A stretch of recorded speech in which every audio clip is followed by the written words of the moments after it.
வணக்கம் நேர்களே, இன்னைக்கு முக்கியமான செய்திகள் என்ன அப்படிங்கறத சுருக்கமா பாத்திரலாம். ஃபர்ஸ்ட் நியூஸ், ஆர்பிஐ தங்கத்தை அடகு வைக்கிறதுக்கு ஒரு முக்கியமான விஷயத்தை முன் வச்சிருக்காங்க. நம்ம போய் தங்கத்தை அடகு வைக்கிறோம். அடகு வைக்கும் பொழுது என்னென்ன விஷயங்கள் ஃபாலோ பண்ணணும் அப்படின்னு சொல்லி ஒரு டிராஃப்ட்டை ரிசர்வ் பேங்க் ஆஃப் இந்தியா முன்னாடியே கொடுத்திருந்தாங்க. அதுல அடகு வைக்கிறதுல ஒரு முக்கியமான சேஞ்சஸை இப்ப பண்ணியிருக்காங்க. இந்த சேஞ்சஸுமே அடுத்த வருஷம் ஏப்ரல் 1ஆம் தேதி 2026ல தான் அமலுக்கு வரும் அப்படின்னாலும் இது சாமானிய மக்கள் கண்டிப்பா தெரிஞ்சுக்க வேண்டிய ஒரு விஷயம் அப்படிங்கறனால இந்த நியூஸ் உங்ககிட்ட நான் சொல்லணும்னு நினைச்சேன்.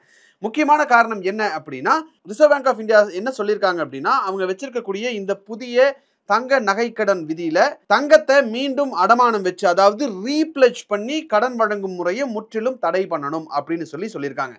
Okay, I will explain you very simply. Vishnuraj அவருக்கு பணம் தேவை அப்படின்னு போய் ஒரு நகைக்கடைக்காரர்கிட்ட ஒரு பேங்க்ல போய் கடன் வேணும்னு கேட்கிறாரு, நகையை பிளட்ஜ் பண்றதுக்கு கேட்கிறாரு. கேட்கும்போது உங்களுக்கு நாங்க கொடுக்க மாட்டோம் அப்படின்னு சொல்றாங்க. இல்ல அவங்க சொல்ற பணம் எனக்கு தொகை செட் ஆகல அப்படின்ற மாதிரியான விஷயங்கள்ல நான் ஒரு அடகு கடையில் கொண்டு போய் அதை அடகு வச்சு அந்த பணத்தை வாங்குறேன் அப்படின்னு எடுத்துக்கிட்டோம்னா, அந்த அடகு கடைக்காரங்க என்ன பண்ணுவாங்கன்னா, நம்மகிட்ட பணத்தை கொடுத்துட்டு அதை அவங்க பேங்க்ல ரீப்ளேஸ் பண்ணுவாங்க. சோ இந்த நடைமுறையை கண்டிப்பா நிறுத்தியே ஆகணும் அப்படின்னு சொல்லி ரிசர்வ் பேங்க் ஆஃப் இந்தியா கொடுத்திருக்கக்கூடிய இந்த டிராஃப்ட்ஸ்ல அவங்க சொல்லியிருக்காங்க. சோ ஏற்கனவே நீங்க நகையை அடகு வைக்கணும் அப்படின்னா ஒரு சில விஷயங்களை ஃபாலோ பண்ணணும் அப்படின்னு போன ஏப்ரல்ல வந்தப்பவே சொன்னாங்க. அதுல இந்த நகை உங்களுது தானா, நகையை அடகு வச்சு வாங்கிட்டு போற பணத்தை என்ன பண்ண போறீங்க, இந்த நகை யாருடையது, இது உங்களுடைய மூதாதையர் நகையா அப்படின்னு பல கேள்விகள் கேட்போம்.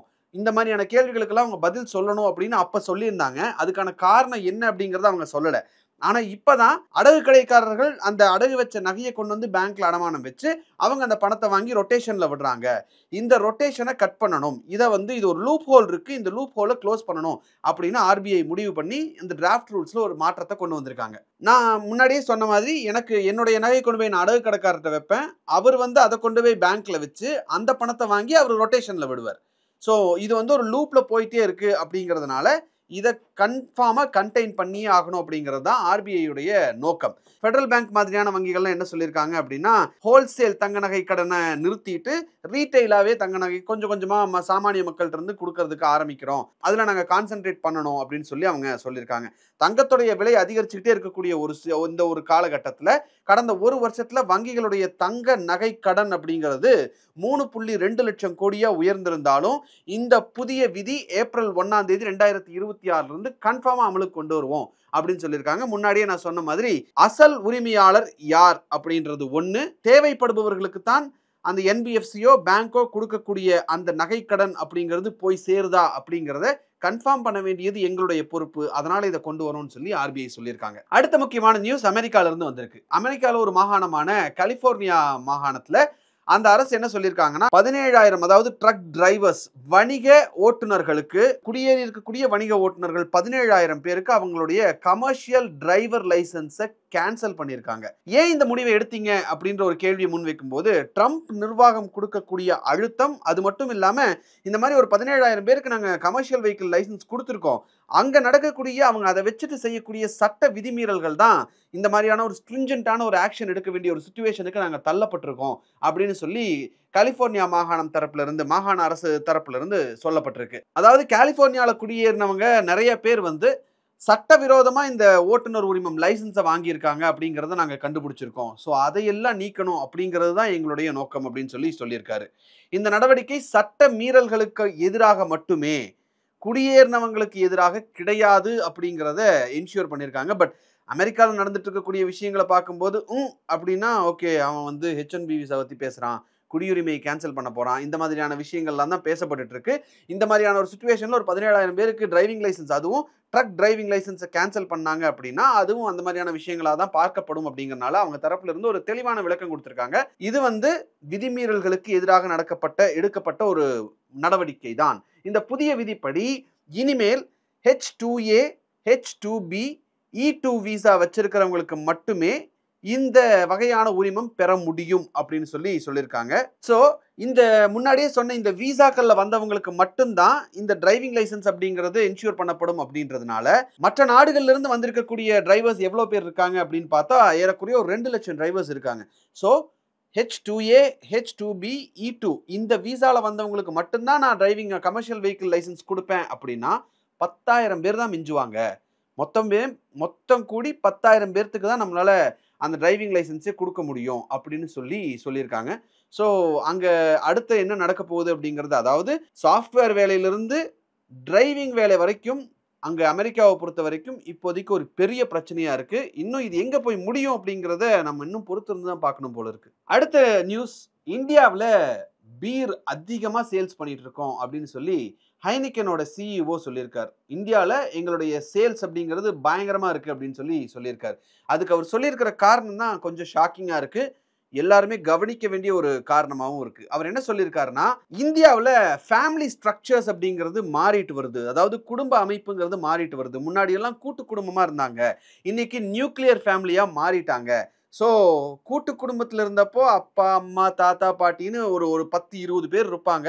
அப்போ அங்க இருக்கக்கூடிய மக்களுக்கு, அந்த வீட்டில் இருக்கிறவங்களுக்கு பியர் குடிக்கிறது, அதாவது குடிப்பழக்கம் அப்படிங்கிறது ரொம்ப குறைவா இருந்தது. வேறஸ் இப்ப எல்லாரும் தனித்தனியா பிரிஞ்சு நியூக்ளியர் ஃபேமிலியா மாறிட்டாங்க. ஒரு வீட்டுக்கு 3 பேர் இல்ல 4 பேர் இருக்காங்க. ஹஸ்பண்ட், ஒய்ஃப், குழந்தைங்க. அதிகபட்சம் அவங்களுடைய பேரண்ட்ஸ் இருக்காங்க. ஸோ இந்த மாதிரி 20 பேர் 30 பேர் இருந்த ஒரு வீட்டில் இன்னைக்கு 3 பேர் 4 பேர் தான் இருக்காங்க. தனித்தனி அபார்ட்மெண்ட்ல எல்லாரும் குடியேறிட்டாங்க. பக்கத்து வீட்டில் இருக்கிறவங்களே யாருன்னு தெரியறது இல்ல. இந்த மாதிரியான நியூக்ளியர் ஃபேமிலிஸ் இருக்கிறதுனால அவங்களுக்கு குடிக்கிறதுக்கு, அதாவது மது குடிக்கிறதுக்கான வாய்ப்பு அப்படிங்கிறது ரொம்ப அதிகமா இருக்கு. அதை எல்லாரும் பயன்படுத்துறதுனால எங்களுக்கு சேல்ஸ் ரொம்ப நல்லா ஆயிட்டு இருக்கு, நல்லபடியா சேல்ஸ் ஆயிட்டு இருக்கு அப்படின்னு சொல்லியிருக்காங்க. அதுல அவர் சொல்றது என்னன்னா, இந்தியா தான் இனி அடுத்த எங்களுக்கு ஒரு மிகப்பெரிய பீர் மார்க்கெட் அப்படின்னு சொல்லி ஹைனிகன் நிறுவனம் சொல்லியிருக்காங்க. இதுக்கு அவங்க சொல்லியிருக்கக்கூடிய இந்த ஃபேமிலி அப்படிங்கிற ஸ்ட்ரக்சர் அப்படிங்கிறது எல்லாருமே கவனிக்க வேண்டிய ஒரு விஷயமா மாறி இருக்கு. இந்தியாவில் ஒவ்வொரு வருஷமும் சுமார் 2.5 கோடி இளைஞர்கள் சட்டப்படி மது குடிக்கிற ஏஜை அட்டன் பண்றாங்க. ஸோ அதுவும் ஒரு மிகப்பெரிய காரணம். ஸோ இதெல்லாம் வச்சு பார்க்கும்போது India is the next largest market for beer selling அப்படின்னு சொல்லி ஹைனிகன் ஒரு சீல் குத்திருக்காங்க. அடுத்தது இந்தியாவில் இன்னும் நிறைய வகையான பீரை நாங்கள் இன்ட்ரடியூஸ் பண்ணுவோம் அப்படின்னு ஒரு நிறுவனம் சொல்லும் அளவிற்கு இந்தியாவுடைய அந்த ஃபேமிலி ஸ்ட்ரக்சர் அப்படிங்கிறது மாறி இருக்கு. அதை நம்ம கவனிக்கணும் இந்த நியூஸ்ல இருந்து. அடுத்தது அமெரிக்காவில் ஒரு இன்ட்ரெஸ்டிங்கான விஷயம் நடந்திருக்கு. ஆஃபீஸ் வாங்கடா அப்படின்னு சொன்னா, இல்லை நாங்கள் வரல, நாங்கள் ரிசைன் பண்ணிக்கிறோம் அப்படின்னு சொல்லி ஒரு 600 பேர் வேலையை விட்டு போயிருக்காங்க. அமெரிக்காவில் இருக்கக்கூடிய பிரபல நிறுவனம் பேரமவுண்ட் ஸ்கைடான்ஸ். இப்போதான் அதாவது 2025 ஆகஸ்ட்ல தான் பேரமவுண்ட் மற்றும் ஸ்கைடான்ஸ் மீடியா இணைக்கப்பட்டு அதுக்கு புதுசா ஒரு சிஇஓ வந்தார். அவர் வந்த உடனே ஒரு ரீஸ்ட்ரக்சரிங் நடக்கும் இல்லையா?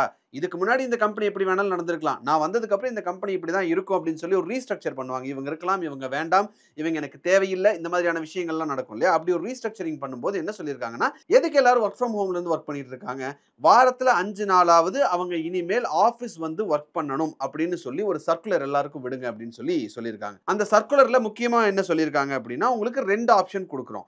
ஒன்னு, அலுவலகத்துல ஃபுல் டைம் ஒர்க் பண்ணுங்க. இல்ல அப்படின்னா வேலையை நீங்களே ரிசைன் பண்ணிட்டு சிவியரன்ஸ் பே வாங்கிட்டு நீங்க ரிசைன் பண்ணிக்கோங்க அப்படின்னு சொல்லியிருக்காங்க. இப்படி சொன்ன உடனேயும் 600 பேர் உடனே பேப்பர் போட்டாங்க. இந்த 600 பேர் பேப்பர் போட்டிருக்காங்க இல்லையா? ஒரே டைம்ல 600 பீப்புள் பேப்பர் போட்டதுல அந்த கம்பெனிக்கு எவ்வளவு நஷ்டம் தெரியுமா? இந்திய மதிப்பீட்டின்படி சுமார் ஒரு 1500 கோடி ரூபாய் வரைக்கும் நஷ்டம் ஏற்படும் அப்படின்னு சொல்லியிருக்காங்க. ஒர்க் ஃப்ரம் ஹோம் வேண்டாம், ஆஃபீஸில் ஒர்க் பண்ணுங்க, வாரத்தில் ஒரு 5 நாள் எங்கள் ஆஃபீஸில் ஒர்க் பண்ணுங்க அப்படின்னு சொன்னதுக்கு எல்லாரும் பேப்பர் போட்டதுனால 1500 கோடி ரூபாய் அந்த கம்பெனிக்கு நஷ்டம் ஆகும் அப்படின்னு சொல்லி கணக்கு போட்டிருக்காங்க. நேரடியாக எல்லாரும் ஒன்றா ஆஃபீஸில் உட்காந்து பணிபுரியறது வேற, ஜூம் கால் வழியாக பேசிக்கிட்டு அந்த மாதிரியான ஒரு ஒர்க் கல்ச்சர் கிரியேட் பண்ணி அதிலிருந்து கிடைக்கிற எக்ஸ்பீரியன்ஸுங்கிறது வேற. இது ரெண்டையும் நீங்கள் கம்பேரே பண்ண முடியாது அப்படின்னு சொல்லி அந்த கம்பெனியோட சிஇஓ சொல்லியிருக்காரு. அது ஆக்சுவலி உண்மைதான் அப்படின்னாலும் ஆஃபீஸ் போயிட்டு இருக்கிறவங்களுக்கு கன்ஃபார்மாக இந்த விஷயம் தெரியும். ஆஃபீஸில் போய் நம்ம ரியல் டைமில் ஒரு விஷயத்தை பார்த்து அதை எக்ஸ்பீரியன்ஸ் பண்ணுறதுக்கும் காலில் நம்ம பேசி டிஸ்கஸ் பண்ணிவிட்டு அதை எக்ஸ்பீரியன்ஸ் பண்ணுறதுக்கும் ஒரு மிகப்பெரிய டிஃப்ரென்ஸ் இருக்குது அப்படிங்கிறத நம்ம மறுக்கிறதுக்கு இல்லை. இந்த நியூஸ் எல்லாம் உங்களுக்கு பிடிச்சிருந்ததுன்னா, இந்த வீடியோ உங்களுக்கு பிடிச்சிருந்ததுன்னா லைக் பண்ணுங்கள், ஷேர் பண்ணுங்கள், கமெண்ட் பண்ணுங்கள், சப்ஸ்கிரைப் பண்ணுங்கள். தேங்க்யூ.